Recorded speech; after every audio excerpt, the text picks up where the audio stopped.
Entonces, para entender cómo ocurre este flujo de la información génica, es necesario que primero recordemos estos conceptos básicos, ¿no? De comunicación celular entre efector y receptor. Recuerden que tanto la proliferación celular, la especialización celular, la interacción celular, el desplazamiento celular, todo este tipo de comunicación, estas moléculas de señalización que van a tener una interacción con un receptor. Ustedes pueden ver ahí cómo tenemos moléculas de señal como neurotransmisores, en la comunicación sináptica o las hormonales, en la comunicación endocrina.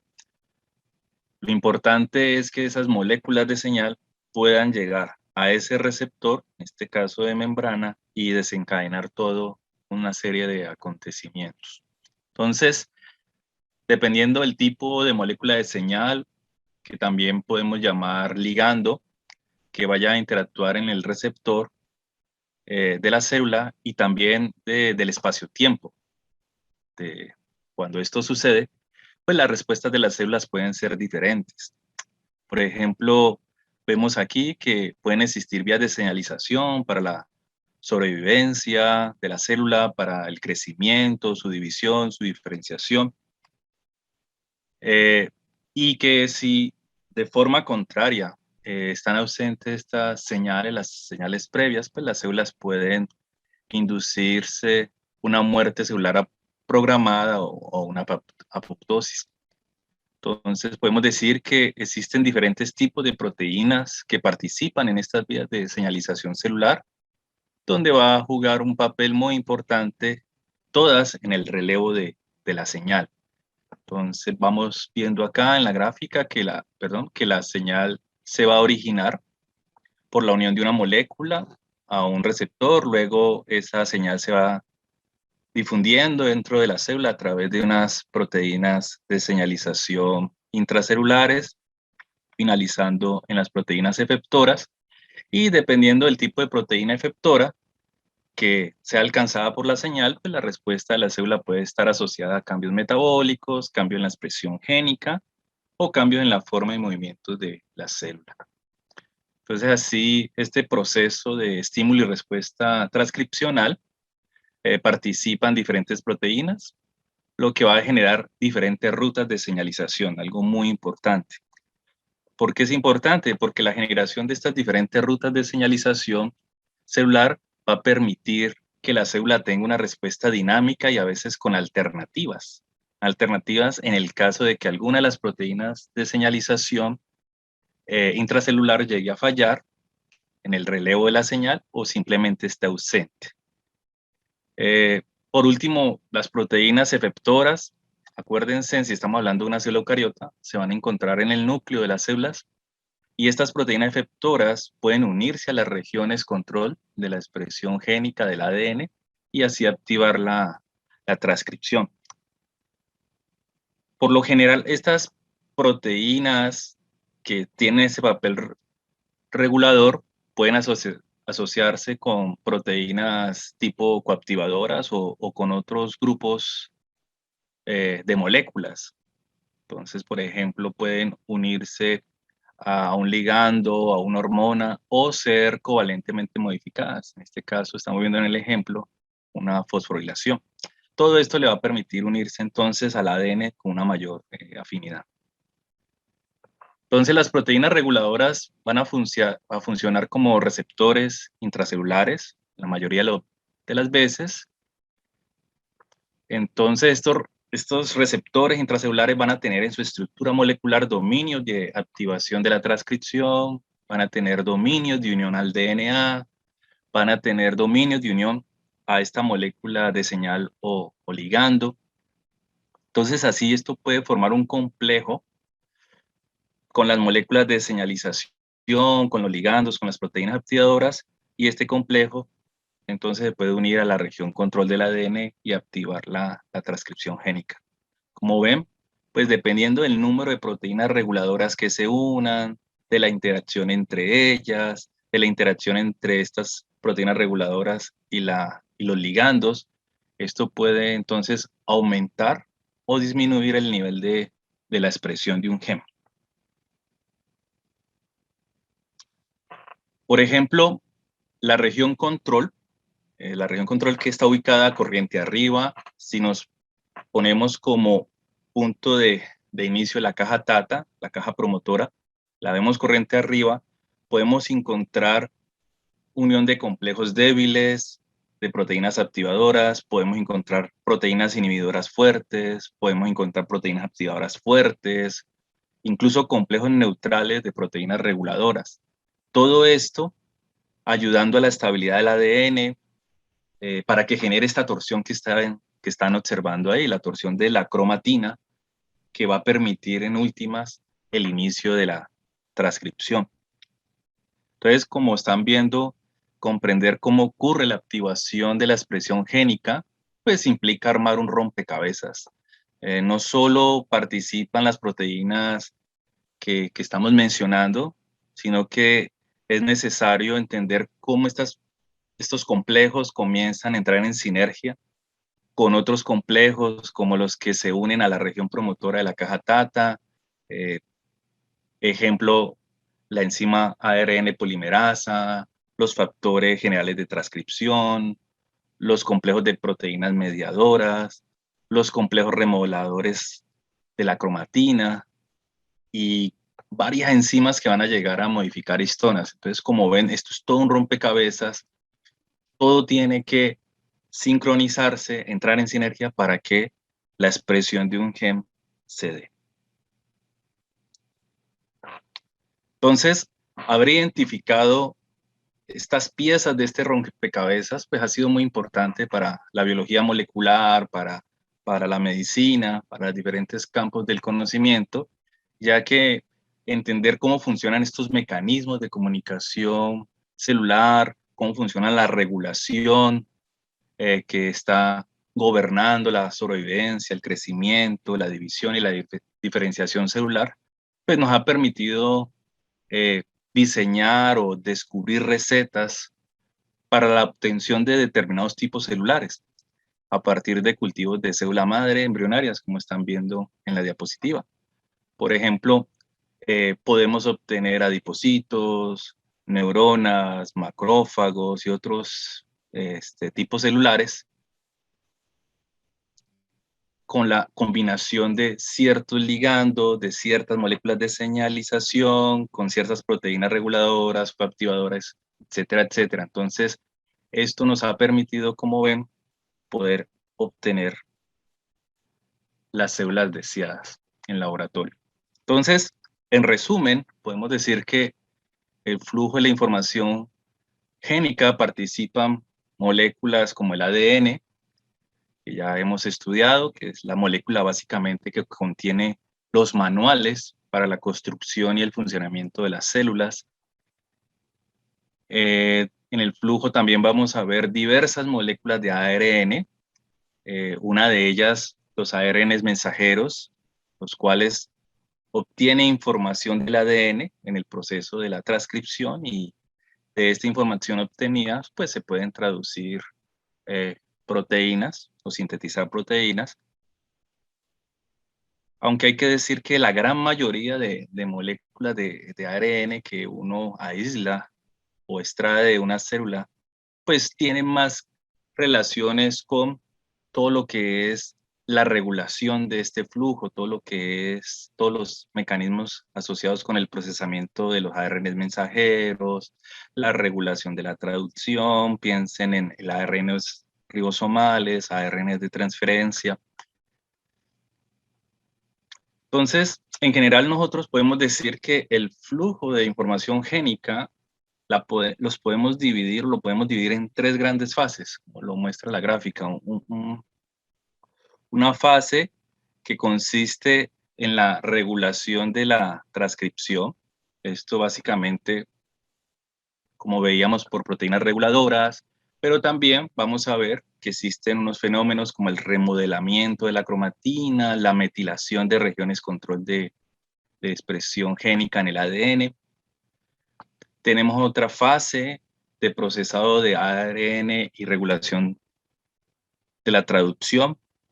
Entonces, en esta fase, el ARN mensajero es editado de manera regulada por medio de reacciones químicas, de corte y empalme de exones para obtener pues un manual final de ARN mensajero que va a ser traducido a proteína. Algo muy importante de esta fase de edición del ARN mensajero es que el corte y el empalme de exones se puede realizar de manera alternada. Se pueden alternar los exones y esto va a conllevar a que diferentes manuales para la síntesis de las proteínas se generen. Es decir, a partir de estos ARN mensajeros, digámoslo así, primarios o inmaduros, se editan y podemos generar de ese maduro una proteína diferente, así el splicing o la alternancia hubiese sido diferente. Igualmente, en esta segunda fase es muy importante la participación de las moléculas de ARN no codificantes, tanto las cortas como las largas, ya que ellas hacen parte del control post-transcripcional del ARN mensajero y en muchos casos ellas van a participar impidiendo que este ARN mensajero se traduzca a proteína. Ya lo vamos a ver más adelante. Por último, en la tercera fase, vamos a ver qué consisten las modificaciones post-traduccionales, es decir, postsíntesis de la proteína. Las proteínas pueden fosforilarse, sufrir procesos de glicosilación, acetilación, metilación, y todos estos procesos van a generar cambios estructurales en la proteína que van a posiblemente estar asociados con su activación. Bien, entonces vamos a ver un poquito más de detalle los controles de esta primera fase de la regulación de la expresión génica, particularmente el remodelamiento de la cromatina. Entonces, este remodelamiento de la cromatina ocurre por la unión de grupos químicos tipo metilos, acetilos, de manera covalente en las proteínas histonas. Recuerden que las histonas conforman junto al ADN la cromatina. Entonces, estas modificaciones covalentes generalmente están asociadas con el proceso de transcripción, dependiendo de si se une un grupo metilo o un grupo acetilo.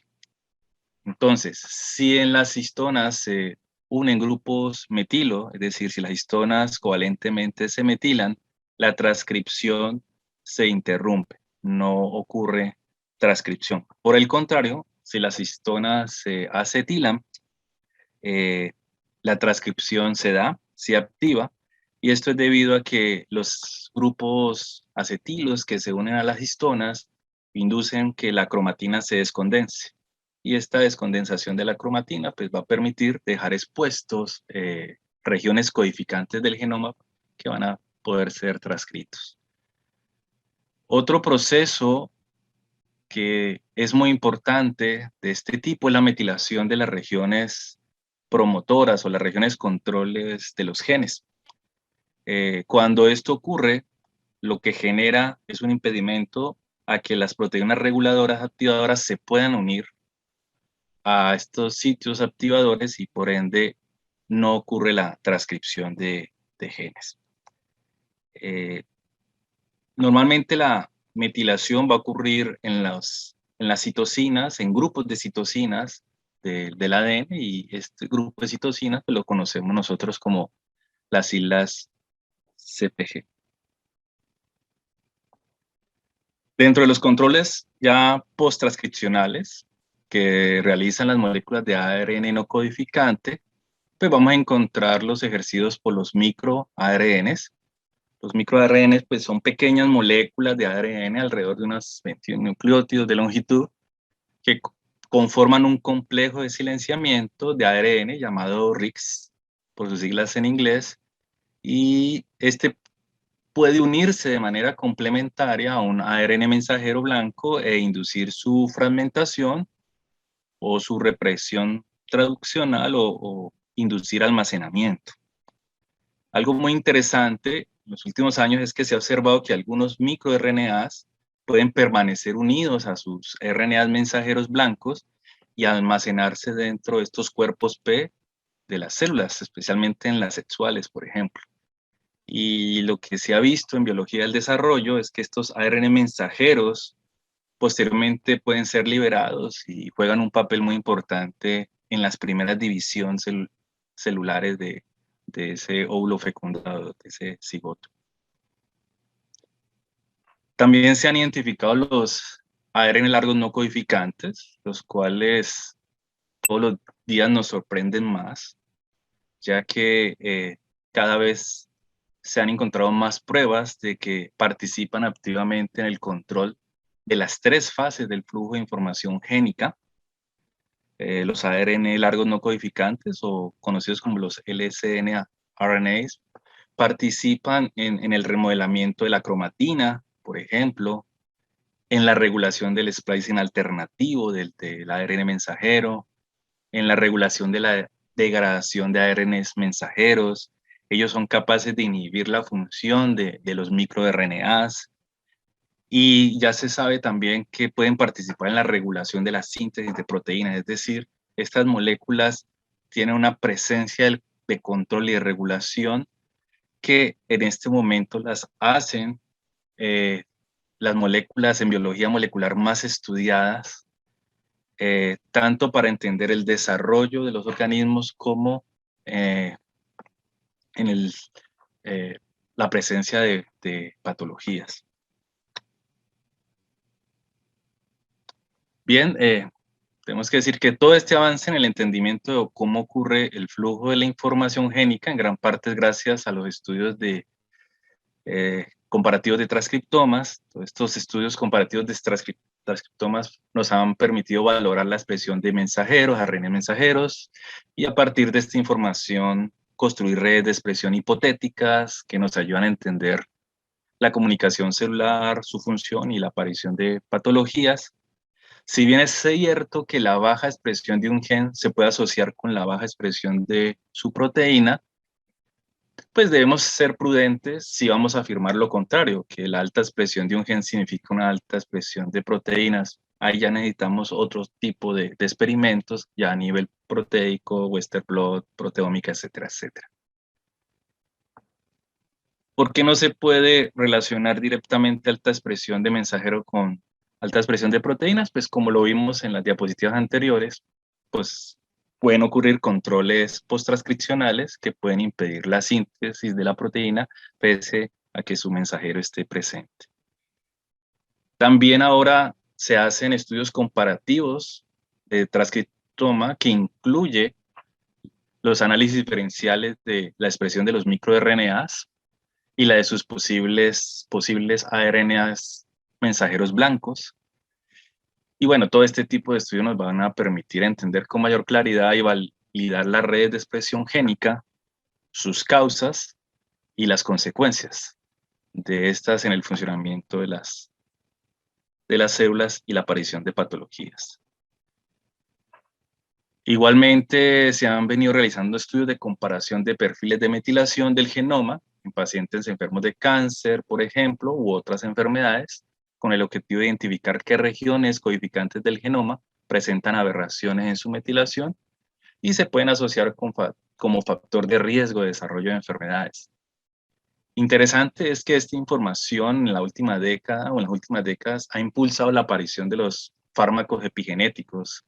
Entonces, estos fármacos pretenden corregir estos sitios con metilaciones aberrantes como posibles tratamientos de estas enfermedades de origen epigenético. Aquí es importante recordar que promover la estabilidad de un genoma es promover el mantenimiento de un adecuado epigenoma.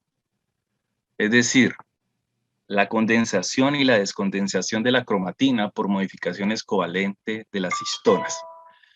Pues lo anterior se ha relacionado con una alimentación balanceada, rica en vegetales y frutos rojos, ya que son las fuentes de los grupos metilos que nos permiten hacer los perfiles epigenómicos de moléculas antioxidantes, y todo esto al final nos va a ayudar a que no ocurran mutaciones de inserción por la liberación de elementos transponibles. Si se acuerdan de las primeras clases, les hablaba de estos elementos que podían moverse de cromosoma a cromosoma. Afortunadamente esto no es muy común porque el control epigenético a nivel de histonas los mantiene controlados, los mantiene en regiones condensadas, y cuando esto se pierde, pues se da esta inestabilidad genómica y esto se ha relacionado con el desarrollo de desórdenes patológicos. Y ya para terminar, todo lo anterior, pues llevó a que un grupo de científicos creara este proyecto de la Enciclopedia de Elementos de ADN, el ENCODE, en el año 2003. Y este proyecto tiene como objetivo crear un catálogo en donde se puedan identificar y caracterizar los elementos del genoma que podrían tener un papel potencial en la regulación de los genes. Actualmente el proyecto ENCODE ya está en su tercera fase. Actualmente se están llevando a cabo 7 proyectos, más o menos cada uno de 10 millones de dólares. Y la idea es que, o los objetivos que ellos tienen es seguir reconstruyendo la estructura de la cromatina, conocer el papel de la regulación de la expresión génica, mapear los sitios de unión de los factores de transcripción, identificar las modificaciones de histona, la metilación del ADN, identificar los transcriptos de RNA codificantes para proteínas, como también los no codificantes tipo microRNAs y RNA largos no codificantes. Y todo esto, entonces, enfocado en las técnicas de secuenciación de última generación, que pues más adelante las vamos a ver. Entonces, esto era lo que quería contar.